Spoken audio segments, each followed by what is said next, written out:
Jafntefli í dag, hver svona fyrstu viðbrögð? Bara óbúslega svektur með að við náum ekki að vera nægilega góðir til að vinna þennan leik. Það eiginlega bara mjög svekkjandi. Já, þeir eru manni fleiri stóran hluta, svona slæmt að ná ekki að nýta það. Já, mjög slæmt. Og við vorum svona einhvern veginn sjálfum okkur verstir og vorum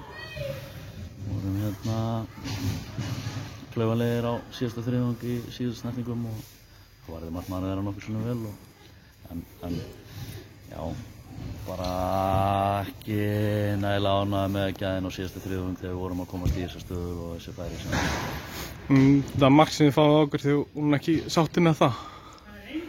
Nei, við vorum alltaf, ég held að þessi víti sem við vorum að fá og boltinn skoppa fyrir utan teginn og leikmaðurinn minn hleypur á dómarann og þá komast þeir upp og þannig 1 á móti 3 að hann nær samt að koma einhverju skot á marki og skora. Þetta var mjög pirrandi og svona típist fyrir okkur þetta mark að það er rosalega lítið til þess að það er einhvern veginn öll færi sem að hinu fá finnst mér bara að verða marki. Já, en svona þessi bæði rauðspjöldin í leiknum, verðskuldið? Já, ég held að fyrra sé bara líkansárás. Seinna, já, það er bara ævintýralegu klóðagangur hjá okkur. Það er náttúrulega langur leikur og langur fyrrihálfleikurinn, svona hvernig er staðan á hópnum?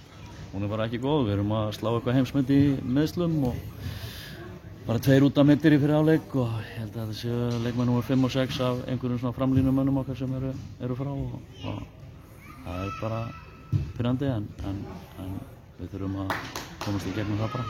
Það er náttúrulega menn fjárverandi, einhverjum að koma tilbaka? Ég veit að ég átta mig ekki alveg á því.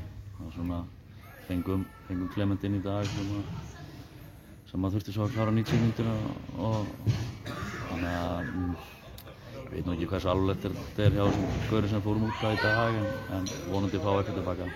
Takk fyrir.